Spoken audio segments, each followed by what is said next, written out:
Rapaziada, chegou o grande dia. Hoje, o Botafogo vai pegar o PSG pela Copa do Mundo de Clubes, né?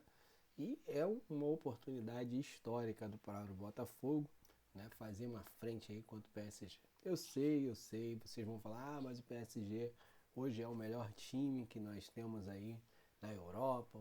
Eles bateram, né, o Inter de Milão na final da Champions e deram de 4-0 no Atlético de Madrid, um rival aí direto do Botafogo, é, na Copa do Mundo de Clubes, né, no grupo da Copa do Mundo de Clubes.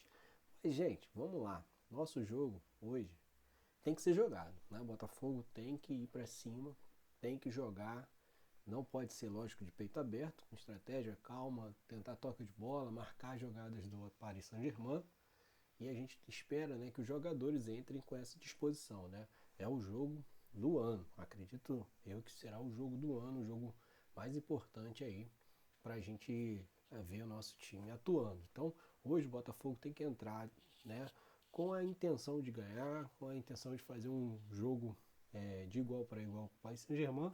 E no decorrer da partida, lógico, né, a gente vai ver que terá momentos que o Botafogo vai precisar também saber sofrer, já que o Paris Saint-Germain é a máquina que é.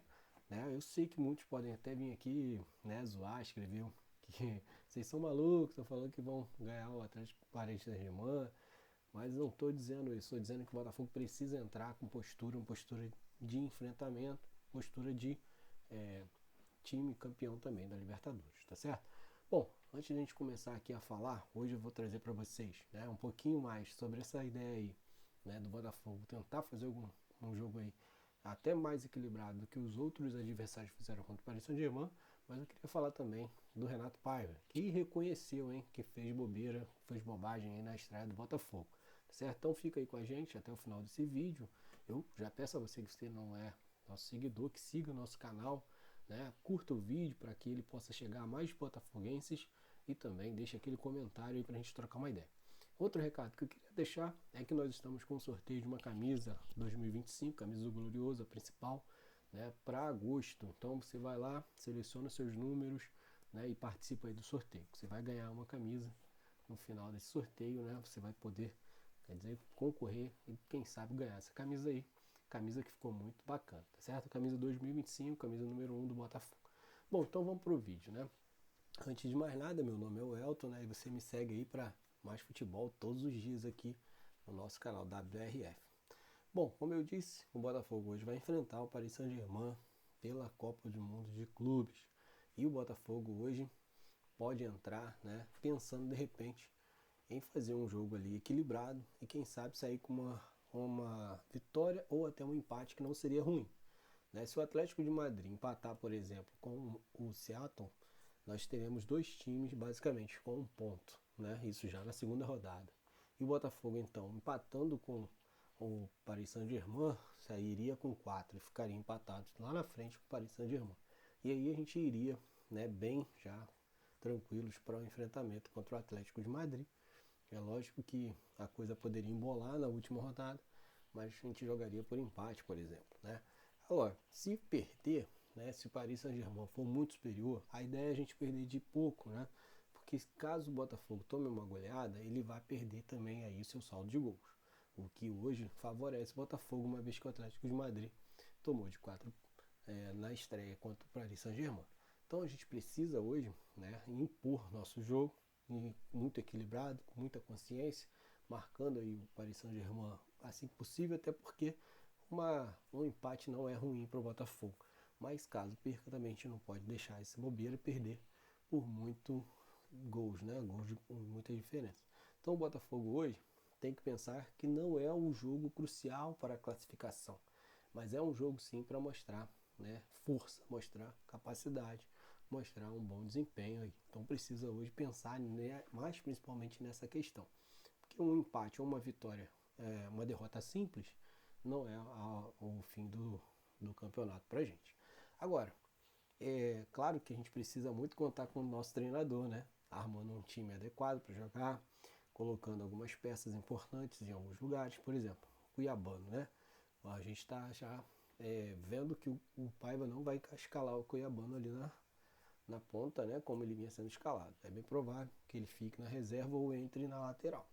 Hoje a gente tem também informação de que o Alan viria para fazer esse meio de campo e tentar equilibrar o meio de campo. Só que eu acho que isso pode complicar chamar o Paris Saint-Germain para cima da gente, né? Mas o Alan é um ótimo jogador, pode vir como titular, isso é importante. Então segura essa informação. Alan pode ser titular hoje, né, no jogo contra o Paris Saint-Germain e o Botafogo fechar ali uma trinca, né? Marlon Freitas, Gregory e o Alan ali no meio de campo. Isso com o Savarino, tomara que ele não escalhe o Savarino na esquerda, né? Que o Savarino, a gente sabe que ele prefere jogar mais pelo meio, fazendo as jogadas partindo pelo meio. E aí é que tá, né? Se o Renato Paiva não inventar muito, a gente acredita que o time possa ser esse, a escalação possa ser essa, né? A gente chega lá com Igor Jesus, Arthur, o próprio Savarino, né? Meio de campo o Gregory, Alan e Marlon Freitas. A gente pode ter Cuiabano o Alex Telles, pode ter também o Vitinho, né? O o Barbosa e o Jair. A gente pode ter esse time armado dessa forma e aí tentar ver o que ele vai trazer de diferente aí para nós. E ele reconheceu, o Renato Paiva reconheceu que fez bobagem, tá? Então, para a gente ir caminhando aqui, né? Reconhecer que fez asneira aí contra a escalação, contra o Seattle, né? A escalação que ele fez, mexeu com os jogadores lá e na estreia, e ele reconheceu isso perante os jogadores. Então ele sabe que ele errou ao escalar o Joaquim Correia, escalar Arthur Cabral, jogadores que estavam fora de ritmo, sem entrosamento, né? Ele sabe que recuou muito a equipe também, deixou a equipe um pouco vulnerável ao ataque do Seattle. Então ele reconheceu isso perante os jogadores, veio a público também, falou sobre isso. E vamos ver agora como é que vai ser o jogo contra o Paris Saint-Germain. Bom, queria trazer então essas informações para vocês e espero que vocês, né, tenham gostado e possam seguir o nosso canal, curtir o vídeo, deixar seu comentário aí também, tá bom? Então eu agradeço a todos que chegaram até aqui e até a próxima.